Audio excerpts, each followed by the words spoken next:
Think you know all about urban legends? Think again.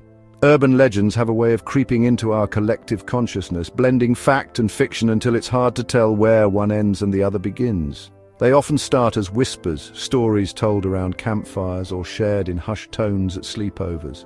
But some legends, like that of the Candy Lady, are so chilling that they leave a lasting mark on the communities they haunt. Wait until you hear about the Candy Lady. This isn't just any urban legend. It's a tale that has sent shivers down the spines of many for over a century. The story begins in the late 19th century, in a small town in Texas where a seemingly innocent woman named Clara Crane lived. Born in Terrell, Texas in 1871, Clara Crane's life took a dark turn after a tragic farming accident claimed her daughter Marcella. The loss of her daughter was a devastating blow, one that Clara never truly recovered from. Her grief quickly turned into a burning rage, and she directed all her anger towards her husband Leonard. Clara blamed her husband Leonard, who was drunk at the time. The accident had been preventable, and in Clara's eyes, Leonard's negligence was unforgivable. The once loving wife became consumed by thoughts of revenge, and her sorrow morphed into a sinister plan. 2 years later, in 1895, Clara poisoned Leonard using caramel candies laced with poison. She meticulously crafted the candies, ensuring they looked and tasted just like any other sweet treat.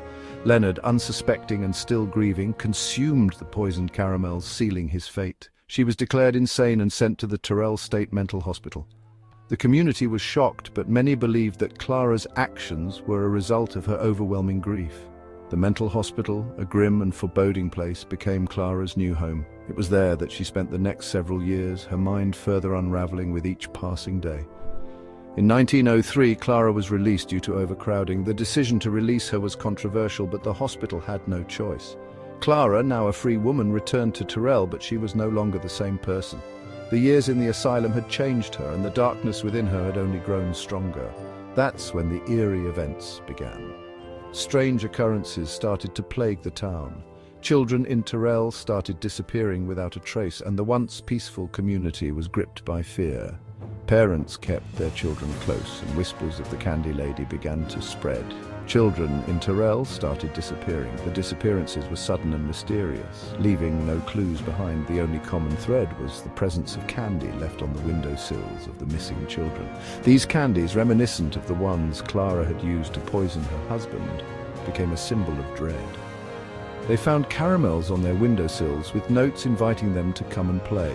The notes, written in a childlike scrawl, were both inviting and terrifying. They promised fun and games, but the children who followed the instructions were never seen again. Some admitted to